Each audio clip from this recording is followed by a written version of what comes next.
చెల్లెమ్మా నీ వంట అద్భుతం. ఇదిగో దొంగ బాబు, మా వంటలన్నీ తిన్నావు గాని మమ్మల్ని ఇలా కట్టేయడం దేనికి? వదిలేనాయనా. అమ్మ దొంగ, నన్ను పట్టుకుని పోలీసులకు పట్టిద్దామనే? ఆహా, అది కాదు.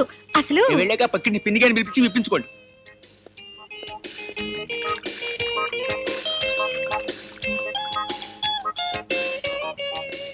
డిన్నర్ దాతా సుఖీ భవ. ఇదిగో అమ్మ నీ వెండి కంచం, కాస్త జాగ్రత్తగా దాచుకో. అసలు రోజులు బాగాలేవు. వస్తా చెల్లెమ్మా. వస్తా బాబు గారు. ఇదిగో దొంగ బాబు, నా కట్లు విప్పినా విప్పపోయినా పర్వాలేదు గాని ఆయన కట్లు మాత్రం విప్పేసి వెళ్ళిపో ప్లీజ్. ఆహా ఆహా, ఇంకా ఈ దేశంలో ఫుడ్ బెడ్ దొరుకుతున్నాయంటే కారణం పతిక్షేమం కోరే నీలాంటి మహాపతివతలు ఉండబట్టే చెల్లెమ్మ. అనసూయ, అనసూయ. అమ్మో, మా ఆయన వచ్చేసారు. బాబాబు నీకు పుణ్యం ఉంటుంది, ఆయన కట్లు ఇప్పు తీసే. మీ ఆయన?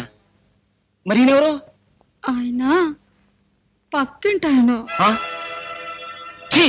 పతిత నీచురాల, ఈ పవిత్ర భారతదేశంలో ఆర్దానిగా పుట్టి పట్టపగలు పరాయి మగాడితో కులుకుతున్న కులట. నో నో, ఈ ఘోర కళని నేను సహించలేను, ఈ అన్యాయాన్ని నేను భరించలేను. I just can't bear. ఏం చేస్తుంటావు నువ్వు? చెక్ పోస్ట్ ఇన్స్పెక్టర్ని. చెక్ పోస్ట్ లో చెక్ చేస్తే సరిపోతుందా? కొంపలో చెక్ చేసుకోగలదా?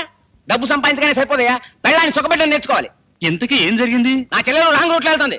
అసలు నువ్వెవరు? దొంగని. దొంగ దొంగ